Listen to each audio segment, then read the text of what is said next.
Voice of America Urdu service سے میں ہوں سارہ حسن. اس وقت میں پارلیمنٹ ہاؤس میں موجود ہوں جہاں پہ اب سے کچھ دیر پہلے اپوزیشن کی جانب سے تحریک عدم اعتماد پر رولنگ کے تحت اسپیکر نے ہاؤس کو ملتوی کر دیا, جس پہ اپوزیشن بہت نالا ہے, بہت ناراض ہے. اس کے بعد انہوں نے اپنا اجلاس بلایا. اس وقت ہمارے ساتھ موجود ہیں پاکستان پیپلز پارٹی کے چیئرمین بلاول بھٹو زرداری. ان سے پوچھتے ہیں کہ جو آج عمران خان کے بقول انہوں نے ایک سرپرائز دینا تھا, تو کیا یہی سرپرائز تھا اور وہ توقع کر رہے تھے کہ یہ سرپرائز انہیں ملے گا؟ السلام علیکم. سب سے پہلے اگر عمران خان کوئی غیر آئینی یا غیر جمہوری کام کرتا ہے تو وہ سرپرائز نہیں ہوتا, مگر جو آج ہوا ہے ہمارا پارلیمان میں, there is no other way to describe this other than the fact that it's Imran Khan's attempted coup.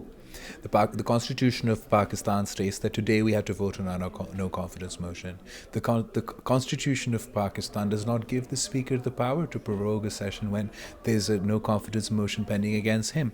Nor does the Constitution of Pakistan give the power to the President of Pakistan to dissolve the Assembly while we are involved in a no confidence motion. So the fact that they've gone ahead with this means that they violated the Constitution and it's a blatant coup attempt. ہم نے کارروائی continue کیا, اور وہ کارروائی کیوں continue کیا؟ اس لیے آئین, قانون اور ہمارے رولز کے مطابق جو پروگ ہوا تھا سیشن, وہ تو ہو نہیں سکتا. جب اسپیکر نہیں ہے, جب ڈیپٹی اسپیکر نہیں ہے, تو ایک پینل آف چیئرمین ہوتے ہیں, اور اس پینل آف چیئرمین میں ہمارا سابق اسپیکر ریاض صادق صاحب موجود تھا. تو اسی نے چیئرمین کی حیثیت سے ہاؤس کا کارروائی بھی چلایا, عدم اعتماد پہ ووٹ بھی دلوایا, اور پورا دنیا نے دیکھا 197 members voted in favor of the opposition, in favor of the no confidence motion, and against Imran Khan. And according to the law, according to the constitution, at that point Imran Khan ceases to be Prime Minister of Pakistan. آپ نے کہا کہ speaker نے جو rolling دی وہ ٹھیک نہیں تھی, لیکن پاکستان میں بھی ریسنٹلی ہم نے 2-3 ایسے فیصلے دیکھے. اسلام آباد ہائی کورٹ کا فیصلہ ہے جس میں اسپیکر کی رولنگ کو چیلنج نہیں کیا جا سکتا. پورا اعتماد ہے کہ سپریم کورٹ سے ہمیں ریلیف اس لیے ملے گا کہ سپریم کورٹ کی ذمہ داری ہے کہ آئین کا تحفظ کرے, آئین پہ عمل درآمد کرے. جو اسلام آباد کے ہائی کورٹ کا آرڈر کی آپ ریفر کر رہے ہو, بالکل there are questions about whether they can or cannot interfere in the processes of parliament, but in that very order the judges are very clear that there's no scope for the speaker or the deputy speaker to do anything unconstitutional. That very same Islam Abad High Court that you're referring to that said that you can't interfere in the proceeds of parliament, in that particular case, and another case with the Public Accounts Committee, the decision was reviewed by that very same Islamabad High Court. And in the Supreme Court we have many precedents where these sort of unconstitutional decisions have been challenged.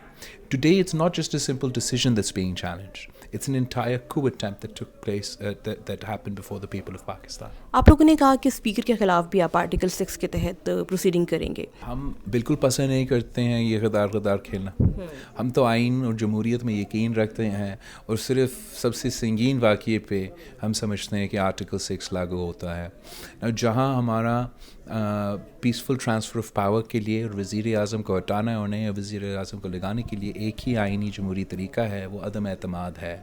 آج جب عمران خان نے اور unfortunately speaker صاحب, deputy speaker صاحب اور president نے اس کے ساتھ دیتے ہوئے ایک کو میں ملوث ہے, تو پھر آرٹیکل 6 ہی وہ واحد آپشن ہے.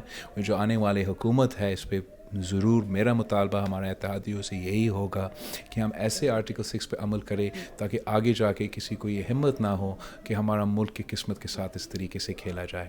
تحریک انصاف کہتی ہے کہ امریکہ کے ساتھ مل کے آپ لوگوں نے سازش کی ہے. کون سی سازش ہے اور امریکہ ان کے خلاف کیوں ہے, اور آپ کیوں سازش میں ملوث ہیں ان کے بقول؟ یہ جھوٹے لوگ ہیں. Imran Khan idolises Donald Trump. آپ نے دیکھا ہوگا کہ جب بھی عمران خان ڈونلڈ ٹرمپ کا وزٹ کرتا رہا تو بڑا ایک بچہ بن کے اس کے ساتھ اتنا خوش ہوتا تھا, اور ابھی وہی کر رہا ہے, وہ منی ٹرمپ بننے کی کوشش کر رہا ہے. اپنا شکست نظر آتے ہوئے اتنا he started working on his big lie that this is a foreign conspiracy. He's yet to be able to produce any proof and want in front of anyone to say this is foreign conspiracy, and we know that it's not a foreign conspiracy because this is our brainchild.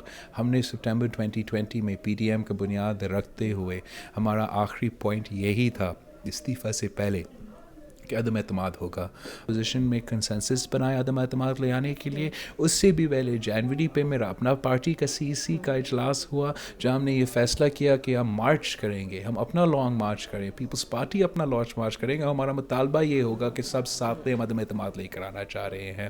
کیا تب ہمیں پتہ تھا کہ Ukraine میں جنگ ہونے والا تھا, یا مجھے 2020 سپٹمبر میں پتہ تھا جب PDM کی بنیاد رکھتے ہوئے ہم نے عدم اعتماد کا شک ڈالا تھا کہ یوکرین میں جنگ ہونا تھا. اب جب کہ 1.5 سال رہ گیا تھا ان کی گورنمنٹ کو جاتے ہوئے, پرفارمنس سب کے سامنے تھی, تو کیوں نہ الیکشن کا انتظار کیوں نہیں کیا گیا؟ ہمارا موقف یہ تھا کہ صاف و شفاف الیکشنز پاکستان میں بہت ضروری ہے, اور ہم نے دیکھا کہ جب 2018 میں متنازع سلیکشنز ہوئے, الیکشنز نہیں ہوئے, تو متنازع گورنمنٹ بنا, ایک ایشو پہ کنسنسس نہیں بن سکا ہمارا, اس کے نتیجے میں معاشی بحران, بہت سے بحران پیدا ہوئے.